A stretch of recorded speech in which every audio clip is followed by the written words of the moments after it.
My sports supporters, well, it looks like everything is proceeding in the manner that we suspected it would.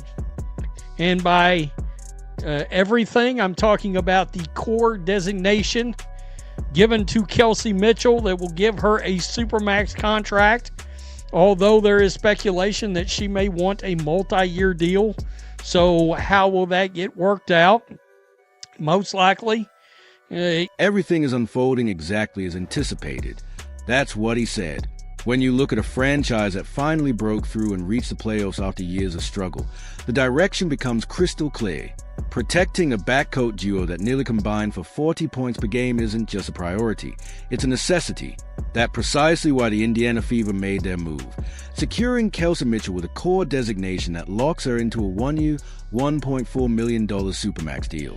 At the same time, they place a restricted qualifying offer on Lexi Hull, ensuring they have the flexibility to match any contract another team might offer her. The core remains intact. The Big Four are staying together. But an even bigger question lingers in the background. How will they manage the salary cap to build out the rest of the roster? And we got to be real. This does not mean for sure they're keeping Lexi Hull. All it does is it means they have the opportunity to match any offer that's given to Lexi. Well, what if somebody comes out and gives Lexi a $950,000 offer? $1 million offer?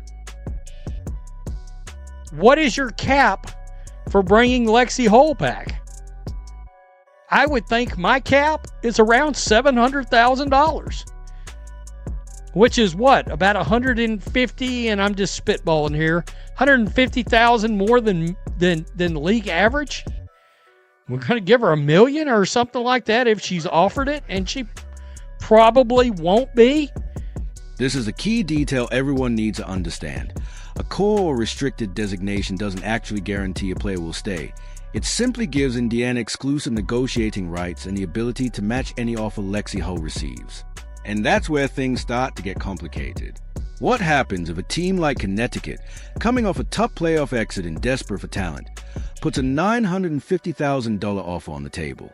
Or if an expansion team like Golden State or Toronto decides Lexi is worth a full $1 million because she could be a second option there instead of a fourth in Indiana?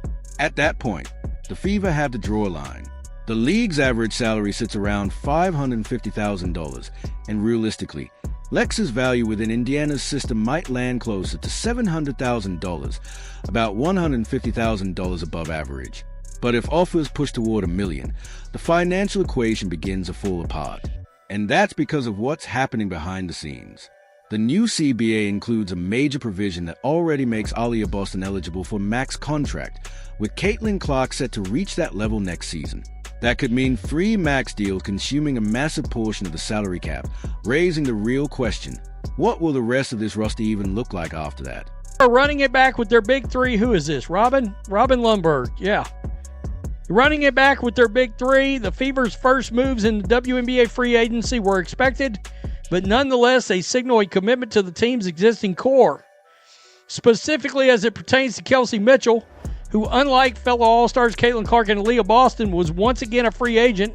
Indiana was true to their word in making her first priority during this compressed offseason and quickly extended a core qualifying offer to Mitchell, locking her in on a one-year, $1.4 million Supermax, if it remains a core designation, while securing exclusive negotiating rights. In addition, the Fever also made a restricted qualifying offer to Lexi Hull, making her a restricted free agent, meaning the team can match any offer. Robin Lundberg from Sports Illustrated broke down the Indiana Fever's first moves in free agency, and while he highlighted the obvious, he also pointed out something most fans aren't focusing on yet. The Fever's front office clearly believes that keeping Kelsey Mitchell, who has spent her entire career in Indiana and is coming off a best season, is worth the challenge of getting creative with the rest of the roster. And getting creative is really just a softer way of saying tough decisions and painful cuts are coming. But the reality is, Mitchell was never going anywhere. The moment Caitlin Clark went on NBC's Sunday basketball pregame show and made it clear that Mitchell was a top priority, the outcome was essentially locked in. At that point, the Fever had no real choice. Moving on from her would risk alienating the most valuable asset in the league. Clark didn't hint at it. She said it outright, calling Mitchell her backcourt partner and emphasizing how much easier she makes the game. That wasn't a suggestion, it was a directive. And when you're talking about a player who has already driven record-breaking viewership and attendance, someone who reshaped the league's visibility in her rookie year, the front office listens. The Fever aren't naive. They understand exactly what's at stake. As many fans have put it, you take care of your top player. Now, whether Mitchell is actually the best player on the roster is still up for debate, but that's an entirely separate conversation. Of course, they're looking to build a foundation. There has been concern from some fans about how the new CBA agreement would impact the Fever's free agency, as the new EPIC provision makes Boston max eligible now, and with Clark reaching that status next season. This means a large portion of the salary cap could be taken up by the team's top 3 players moving forward. Clearly, the Fever brass believes keeping Mitchell, who played her entire career in Indiana, is coming off her best season, is worth having to be more creative in constructing the rest. This is where the fan reaction becomes especially interesting, because it reveals a divide that could shape the future of the Indiana Fever. On one side, there are fans who are fully committed, excited to run it back with a core and strongly supportive of Kelsey Mitchell, particularly after a season where she pushed herself to the limit and delivered elite scoring. To them, the move feels completely justified. On the other side, a more critical group has emerged. Some are openly questioning her fit, suggesting they prefer to see her on another team, while others go even further, arguing the Fever should build strictly around Caitlin Clark, Aaliyah Boston, and Lexi Hull. It's a harsh stance, especially toward a player who averaged over 20 points per game, but the concern behind it isn't entirely without merit. The real issue comes down to the numbers and how everything fits, both financially and on the court. And there's one key detail that often gets overlooked. Part of the reason Mitchell's scoring numbers were so high last season was because Clark missed stretches due to injury, which naturally shifted a larger share of the offensive responsibility onto Mitchell. That was it. Unless the Fever wanted to piss off the most valuable asset in the WNBA. Quote, our first priority is to sign Kelsey Mitchell back. She was first team All-WNBA last year. She's kind of my running mate in the backcourt. She makes it really easy for me. Clark and Mitchell have combined for nearly 40 points per game when sharing the backcourt together. So, little response. Of course, a lot of people are real happy about this. Let's effing go. Yeah. I mean, honestly, you have F-tards like this guy. If Kelsey Mitchell isn't playing, the Fever will never make the playoff. Smart move. One fan said, noting that you don't just let a 20-point-per-game scorer walk away when you're trying to build a contender. And in isolation, that logic holds up.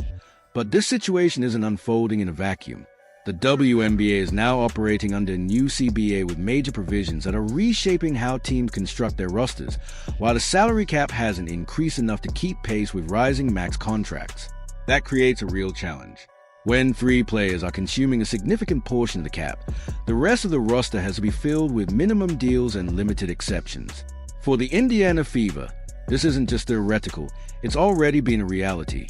They struggled to carry a full roster last season, operating with just 11 players for weeks, and now they are required to maintain 12 while potentially paying out 3 max contracts. The math simply doesn't work forever, and eventually something has to give. That's where the focus shifts to the role players fans are emotionally invested in, especially Sophie Cunningham.